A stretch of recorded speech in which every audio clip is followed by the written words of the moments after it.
감사합니다. 오늘 봉독해 주신 에스겔서는 주전 593년부터 571년 어간에 쓰여졌습니다. 이스라엘 백성들이 유다 왕 여호야긴과 함께 이 바벨론 포로로 잡혀온 초기였습니다. 그때 바벨론 그발강가에서 에스겔이 30세의 나이로 하나님께 부름받아 선지자의 사역을 시작을 했습니다.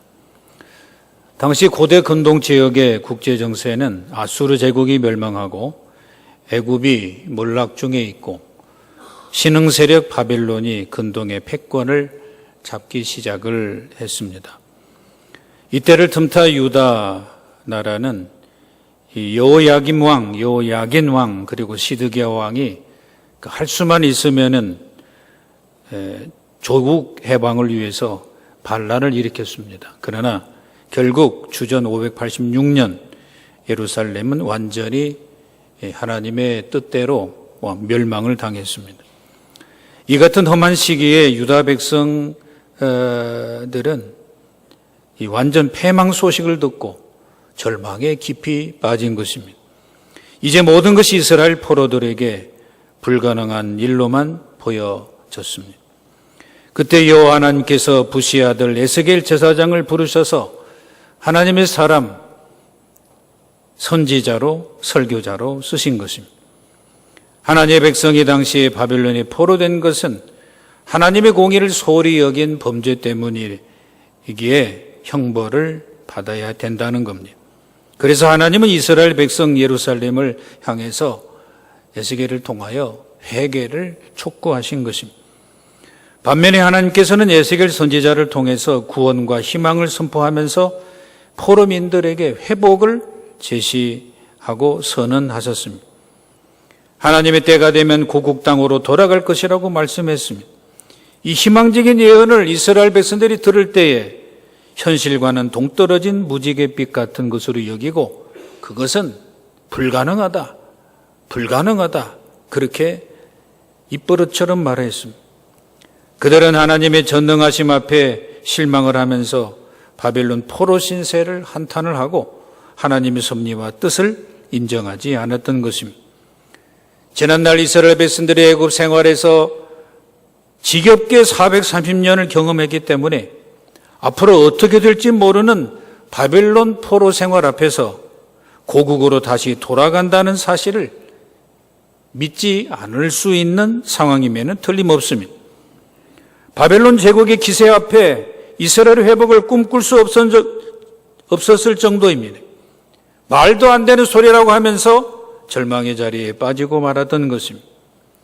예루살렘 고향으로 다시 회복되는 것은 가능성이 없다. 그 헛꿈이다. 거짓된 소망이다. 절대 절망에 그들은 빠지고 말았다는 것입니다. 여러분, 이럴 정도로 어둡고 깜깜한 상태가 에스겔 선지자 시대의 모습인 것입니다. 이러한 때에 하나님은 에스겔 37장에서 에스겔을 통해서 두 가지 환상을 본장에 보여주셨습니다. 오늘 본문 앞에 있는 1절로 14절 내용이 첫 환상입니다. 마른 뼈들이 소생하는 놀라운 환상이었던 것입니다. 그때 이스라엘 현실은 분명히 절망이요 죽음이었습니다. 마치 온통 사방에 널려있는 마른 뼈들 같았습니다. 전능하신 하나님의 백성들이란 자들이 생각하고 행동하는 것이 완전 초죽음뿐이었습니다. 한치도 더 앞을 가릴 수가 없는 그러한 절망이었습니다. 그러나 하나님은 에스겔로 하여금 대언을 하게 하셨습니다. 너희 마른 뼈들아 여호와의 말씀을 들을지어다. 내가 생기로 너희에게 들어가게 하리니 너희가 살리라. 힘줄과 살을 입히고 가죽으로 덮고 너희 속에 생기를 두리니 너희가 살리라. 여러분이 하나님의 말씀을 에스겔에 태어날 때에 이 뼈 저 뼈가 들어맞고 서로 연결되는 환상이 쓰여져 있는 것입니다. 또 에스겔로 하여금 생기를 태어나게 했습니다. 하나님의 말씀대로 모든 뼈들이 살아 일어났다고 했습니다. 그 뜨거운 기적은, 그 놀라운 기적은 바로 하나님이 일어나게 하신 것입니다. 하나님이 살아나게 하신 것입니다. 이스라엘의 어둡고 깜깜해진 현실들이 생명과 광명의 미래를 향해서 움직이고 일어나기 시작했다는 것입니다. 이처럼 여호와께서 에스겔로 하여금 마른 뼈와 같은 이스라엘을 다시 살리시고 회복시키신 것입니다. 여호와 하나님의 생명의 기적을 에스겔을 통해서 나타나셨습니다. 그것도 30세 때 말입니다. 30살 정도에서 제사장으로 뽑힌 것은 사실이나 하나님이 그렇게 젊은이들을 향해서 오늘도 쓰시는 것을 여러분 아시기 바랍니다. 젊다고 우리가 하나님의 쓰임 못 받을 것 아닙니다. 이 땅에 오히려 젊기 때문에 하나님 앞에 귀하게 쓰임받는 사실을 알아야 될 것입니다. 이북 지도자 보세요. 여러분 몇 살인 줄 아십니까? 김정은 위원장이 84년생으로 알고 있습니다. 어떻든 지금 그러한 젊은이가 북한을 지배하고 있는 세상에 우리 남한은 그동안 어떤 일을 해왔는지 모르겠습니다. 우리 한번 모두가 젊은이는 젊은이대로 어른들은 어른들대로 다시 한번 생각을 해야 될 것입니다. 자, 이런 가운데서 하나님께서 영원토록 끊이지 않고 살아있는 이 하나님의 역사를 젊은 제사장으로 하여금 모든 세상 사람 앞에 선포를 했는데 그 응답이 뭡니까? 이스라엘 백성들은 그 당시에 마른 뼈처럼 죽어 있어서 듣지를 못하는 거예요. 우리가 이리저리 보아도 현실을 보아도 마른 뼈처럼 생명이 없어 보이는 일들이 참고로 많습니다. 오늘날 현실과 우리 모두가 혹시나 하나님의 생명력은 잃어가지 않는가 하는 그런 절망의 위험 수위가 높아져 가고 있습니다. 멸망이 정상처럼 보입니다. 살아있는 것이 비정상처럼 보이는 세상입니다. 여러분, 그러므로 오늘날 이 세상 세대는 마른 뼈가 아닐까요? 얼핏 보면 세상 사람들이 기세가 등등하고 큰 소리치는 것 같지만은 사실 속내면을 들여다보면 모두가 무력하고 허무한 공허 속에 세상 기운이 도무지 느끼지 않고 있습니다. 정말 이럴 수가 있을까 하는 정도로 우리 서로의 비참한 모습 앞에 놀랄 수밖에 없는 것입니다. 회복이 불가능하게 보이는 현실입니다. 여러분, 이런 데에 마른 뼈와 같이 절망적인 이스라엘, 그리고 우리 모두에게 성경은 어떻게 말씀하고 있는 줄 아십니까? 오늘도 우리에게 회복은 있다, 회복이 가능하다라고 마른 뼈 환상을 통하여 여호와 하나님은 생명의 기적을 외치고 있다는 사실입니다. 여러분, 이 회복의 선언과 결과를 여호와 하나님께서 에스겔에게 두 막대기 환상으로 보여주신 내용이 오늘 본문의 일부분입니다. 여호와의 말씀입니다.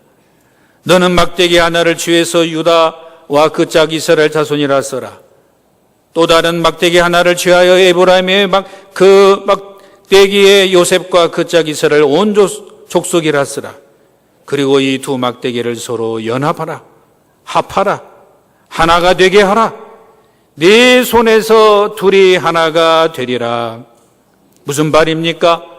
하나님께서 이스라엘과 유다를 결합시키시고 약속의 땅으로 돌아오게 하며 한 나라를 만들고 한 임금을 세우신다는 예언입니다. 당시 현실로 보아서 바벨론 포로로 끌려가는 이스라엘과 유다를 다시 하나가 되게 하신다는 말씀입니다. 신앙적인 견지에서 본다면 하나님의 나라, 그리고 주님의 몸된 교회 공동체를 하나 되게 하신다는 뜻입니다. 그 나라는 하나님께서 주관하신다는 나라입니다. 그 평화의 나라는 하나님이 이루어 가신다는 말씀입니다. 여러분, 그동안 역사적으로 본다면 하나님의 택하신 성민들이 하나님의 품에서 떠나 깨지고 분열이 되었습니다. 적대감과 증오를 품고요, 서로서로 저주를 퍼붓고 살았습니다. 그리고 동족끼리 죽이고 죽으며 반목과 불신으로 전락되어 버리고 말았습니다. 서로 간에 너무 먼 거리에 떨어져 있었습니다. 이렇게 서로 앙숙이던 이스라엘과 유다가 하나 된다는 사실을 들을 때에 이스라엘 백성들은 믿으려 하지 않았습니다. 하나님의 말씀, 하나 된다는 말씀이 불가능할 것이라는 답변을 서슴없이 내뱉을 정도가 되었습니다. 하나 되는 평화의 회복은 있을 수 없을 거라는 의심에 쌓여 있었다는 말이에요. 그러나 하나님은 그들의 소리에 흔들리지 아니했습니다.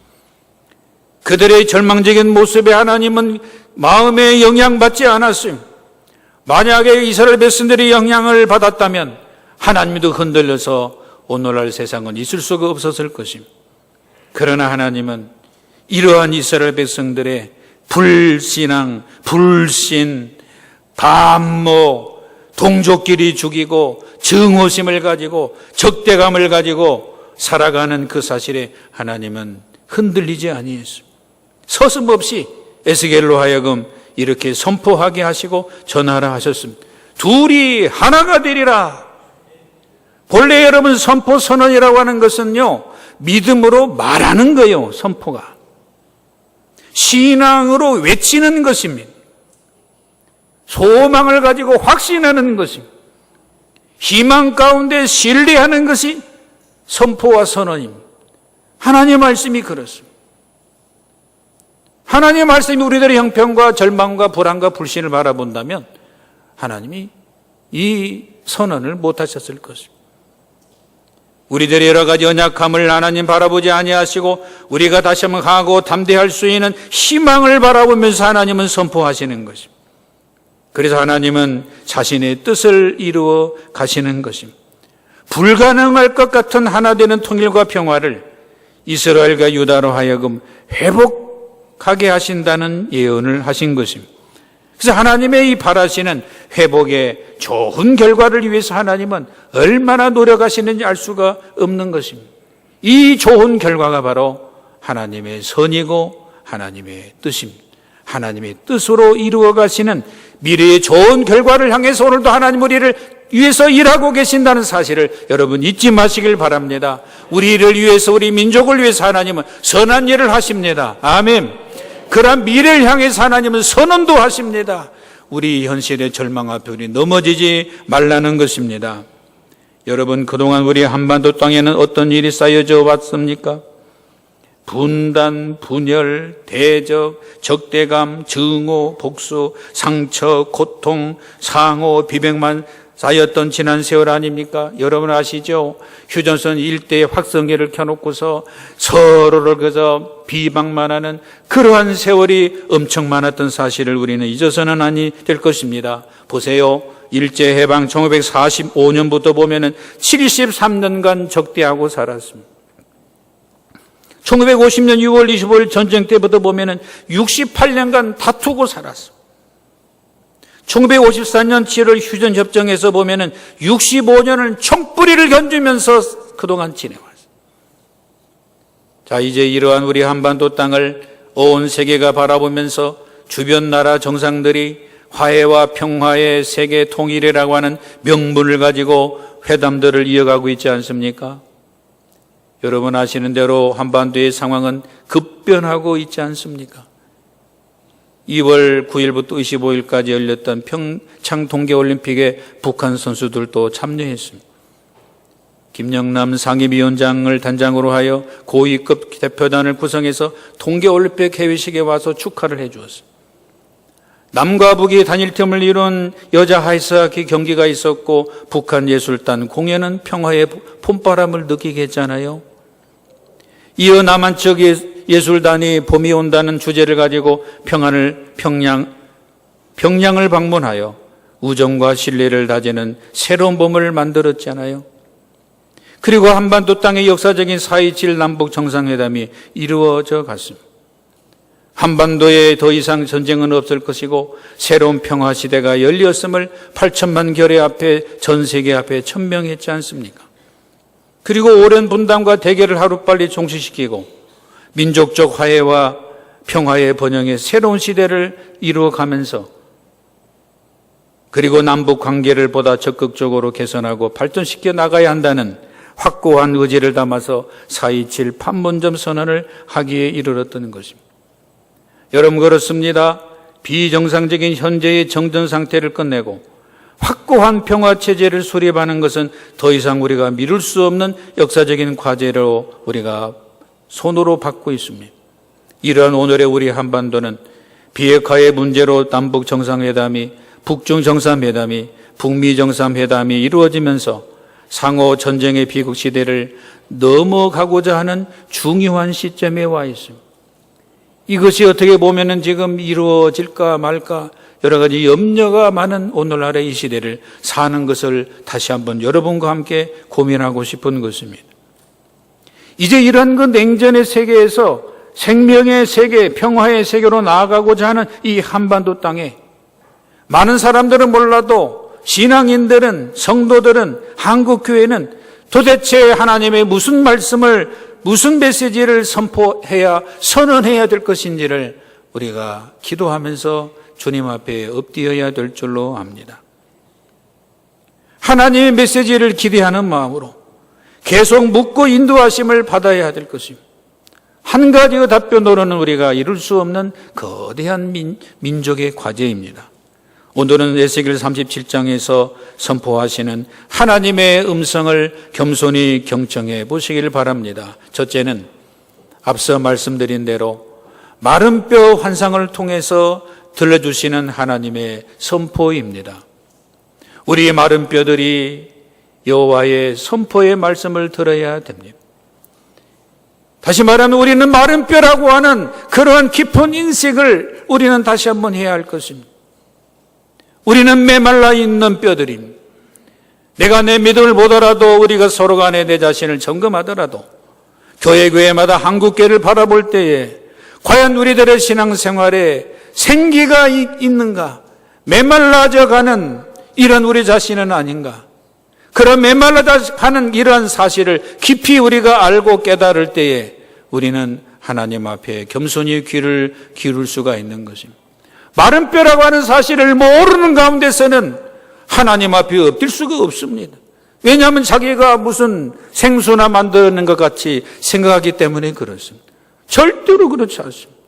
우리가 무슨 내가 이 민족의 한반도가 세상 나라가 생기를 만들어가고 생수를 만들어 갑니까?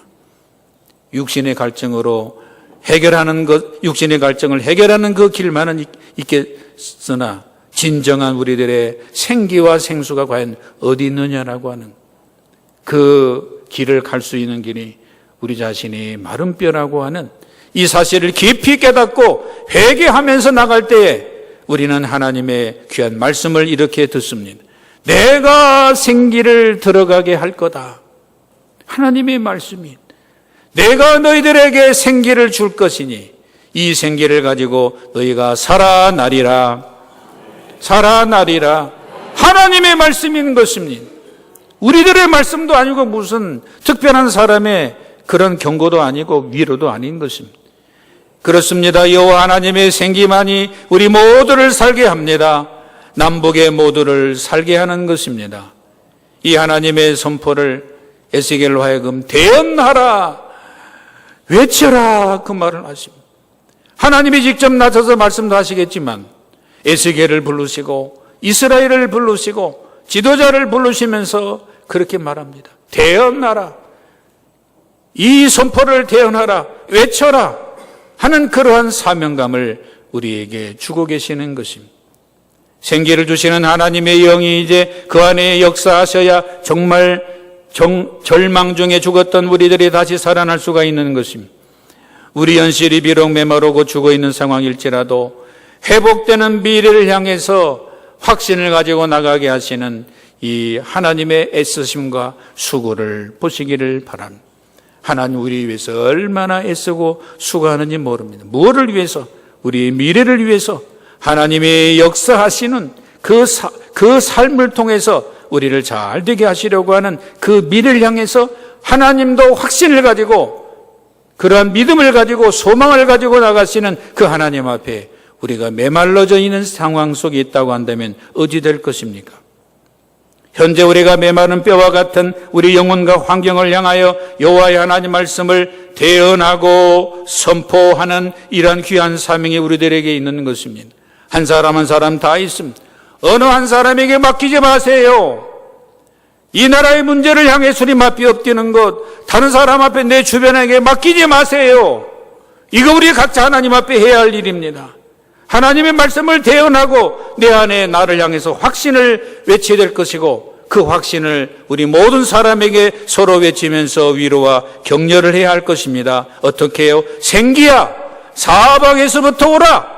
이 죽음 당한 자들에게 불어서 살아나게 하라. 살아나게 하라. 하나님의 생기를 향하여서 확신을 가지면서 외치도록 하시는 이 하나님의 수고를 보시기 바랍니다. 할렐루야. 여러분, 이런 하나님을 우리는 믿고 살아가는 것입니다. 그래서 우리가 희망이 있는 것입니다. 둘째로, 두 막대기 환상에서 들려주시는 하나님의 선포입니다. 분열된 나와 너의 막대기, 쪼개진 우리들의 막대기, 분단된 남과 북의 막대기, 분리된 이념들의 막대기들을 서로 합하라. 하나 되게 하라. 네 손에서 둘이 하나가 되리라. 여기서 하나는 무엇을 가리킬까요? 하나는 연합이요 통일을 생각해 볼 수가 있습니다. 둘로 쪼개지고 파괴된 분단이 어떻게 하나가 될 수 있겠습니까? 어떻게 상극되어지는 대립되어지는 이념이 하나가 된다는 말입니까? 무슨 힘으로 됩니까? 우리 힘으로는 도저히 감당할 수 없는 문제인 것입니다. 성경 이스라엘 당시의 상황에 보면은 이스라엘과 유다는 같은 동포이며 같은 형제요 동족이었습니다. 오늘날 우리들의 분단과 분열을 생각해 보시기 바랍니다. 왜 우리가 하나 될 수 없는 이유가 거기에 있습니다. 탐욕과 이기심 때문에 이스라엘과 유다는 쪼개지고 말았습니다. 오늘날 우리들의 분단도 분열도 그와 같습니다. 우리들이 계속 여기에 붙들려 있으니까 인간 스스로의 힘으로 해결할 수가 없고 하나 되는 것은 상상도 못할 수도 있는 일입니다. 바꿔 말씀드리면은 우리들이 연합하고 통일을 이룰 수 있는 길은 이 탐욕과 이기심을 하나님께서 벗겨주셔야 가능한 줄로 믿습니다. 그것마저도 하나님께서 해주셔야 됩니다. 그것마저도 하나님께 해주셔야 됩니다. 왜요? 우리 안에 이 이기심과 탐욕은 걷어내고 긁어서 또 긁어도 어디서 또 일어나는지 이기심과 탐욕은 잡초처럼 올라오는 우리 자신 안에 부패성의 이 현실 가운데 우리가 어떻게 하나 되고 어떻게 평화를 이루어갈 수 있습니까? 사람은 아니올시다. 그것이 성경의 답입니다. 사람은 아니올시다. 세상의 왕도 아닙니다. 그것이 이스라엘 왕국의 현실입니다. 결론인 것입니다. 그런 의미에서 우리가 하나가 되고 분명한 평화의 길은 여호와 하나님께서 역사하셔야 될 줄로 믿습니다. 하나님이 열어주시면 된다는 것입니다. 그 하나님을 바라보는 우리들의 마음, 우리 하나님께서 다 들어주시고 역사하시기를 바라는 소망뿐인 것입니다. 그 하나님 안에서 둘이 하나가 되리라. 둘이 하나가 되리라. 바로 여기에 우리들의 희망이 있는 것입니다. 이 하나가 되기 위해서 우리는 에스겔의 손을 향해서 주님이 말씀하시는 것을 또 들어야 됩니다. 무슨 의미일까요? 네 손에서 둘이 하나가 되리라. 네 손은 과연 무슨 뜻을 갖고 있을까요? 사람으로서 할 일을 하라는 것입니다. 하나님은 하나님의 일을 할 것입니다. 우리는 우리들의 일을 해야 될 것입니다. 하나님에게 다 맡기지 마십시오. 하나님이 하셔야 되는 것은 사실이나 우리가 해야 될 일들이 있다는 것입니다. 어떤 일일까요? 그동안 서로 나와 너가 남과 북이 적대감을 가지고 서로 상처를 주고 중호로 죽이고 죽는 동족 상잔을 회개해야 할 것입니다. 죽였던 그 일들을 회개해야 됩니다. 우리들의 마음에 그래야 평화를 되찾을 것이라고 생각을 합니다. 이 일을 우리들이 할 수가 있고 우리들이 남북이 할 수 있습니다. 그 이유가 무엇일까요? 사람으로서는 안 되는 그 일을 우리가 할 수 있다는 말은 무슨 말일까요? 하나님께서 그러한 생각을 가지시고 선포하셨기 때문에 그렇습니다. 그 하나 되는 역사를 하나님이 이루려고 하시기 때문에 우리들이 할 수 있다는 말이지, 우리 안에는 그러한 능력이 없다는 사실을 분명히 아셔야 할 것입니다. 그래서 우리는 하나도 하나님, 둘도 하나님, 영원히 하나님을 바라보면서 하나님 앞에서 살아야 될 줄로 믿습니다. 그렇기 때문에 우리들은 서로 하나 되게 하시는 하나님의 역사를 바라보며 사도 바울의 권고를, 명령을 한번 생각을 하고 따라가야 될 것입니다. 에베소 4장 3절입니다. 따라서 하십시오. 평안에 매는 줄로 성령이 하나 되게 하신 것을 힘써 지키라. 우리가 주 안에서 부름받은 것은 이미 하나 되었습니다. 그 사실을 성령이 하셨습니다. 그 사실을 우리는 힘써 지키며 준수하는 것, 이거는 우리가 해야 될 것입니다. 이거 우리가 해야 됩니다. 우리가 할 일을 내버려서는 안 됩니다. 그리고 다음으로 이 하나 되기 위해서 사람으로서 응당 또 할 일이 뭐냐면 서로 용서하고 화해하는 일입니다. 적대감과 증오와 분노를 그동안에 수많이 쌓아 있는데 그걸 가만히 놔두고서 우리가 무슨 평화여 무슨 통일을 외칠 수가 있느냐 그 말입니다. 우린 분명히 하나님 앞에 평화의 삶을 살아야, 전쟁이 없는 세상을 살아야 건강하게 살 수 있습니다. 그렇다면 우리 안에 있는 이러한 못된 것들을 가지고서 우리가 평화를 어떻게 간직할 수 있느냐 이 말입니다. 그건 안 되는 것입니다.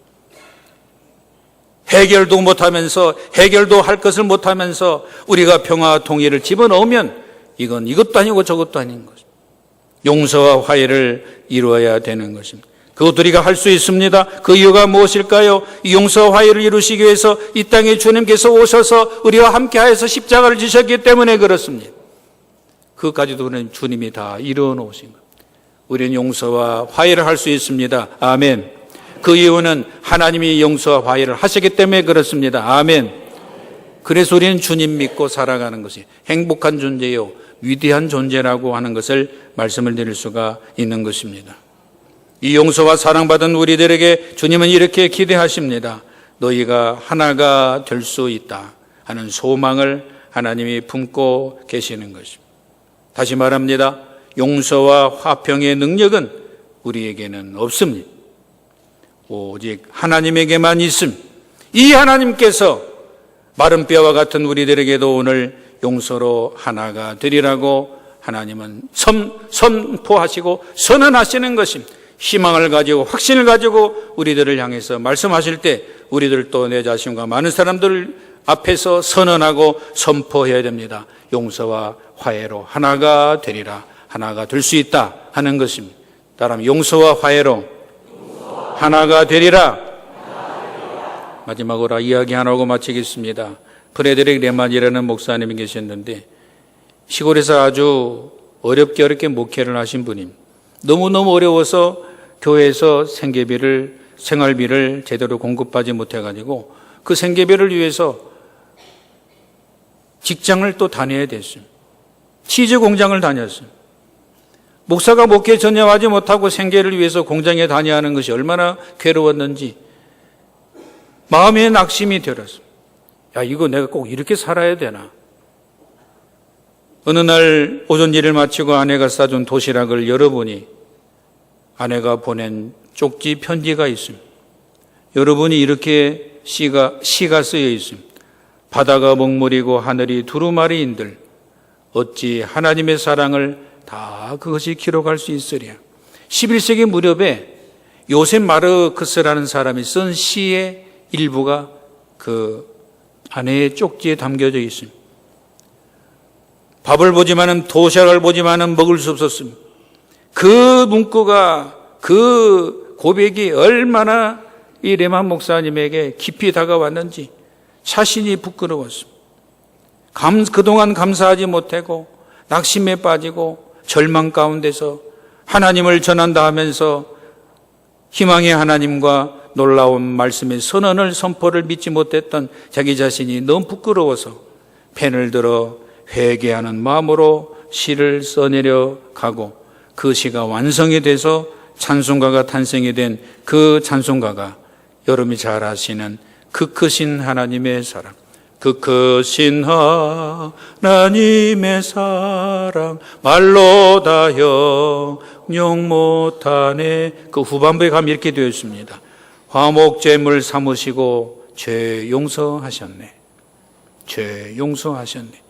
하나님이 우리의 죄를 용서하셨습니다. 아멘. 그러므로 나도 남을 용서해야 하는 건 당연한 일이고 죄 용서하는 인생을 살았네. 나는 나 자신을 용서했네. 나는 그 사람을 용서했네. 나는 모든 원수를 용서했네. 그 용서의 삶을 우리가 살아갈 때 한반도 땅에 아름다운 나라가 이루어지고 복된 나라가 이루어지면서 이 땅 위에 우리의 사명을 잘 감당하게 될 줄로 믿습니다. 우리는 마른 뼈입니다. 그러나 하나님께서 말씀하십니다. 내가 너희들에게 생기를 주리니. 그 하나님의 생기를 받으면서 힘차게 살아가시기를 바랍니다. 네 손에서 너의 사랑과 용서를 통해서, 그걸 통해서 둘이 하나가 되리라. 있을 수 없는 그 사실이 우리들의 용서와 사랑에서 일어난다는 사실. 왜 그럴까요? 하나님이 그렇게 하시기 때문입니다. 하나님이 역사하시면서 우리의 삶을 복되게 살아가는 우리 모두와 이 민족이 되시기를 축원합니다. 기도하겠습니다. 하나님 아버지,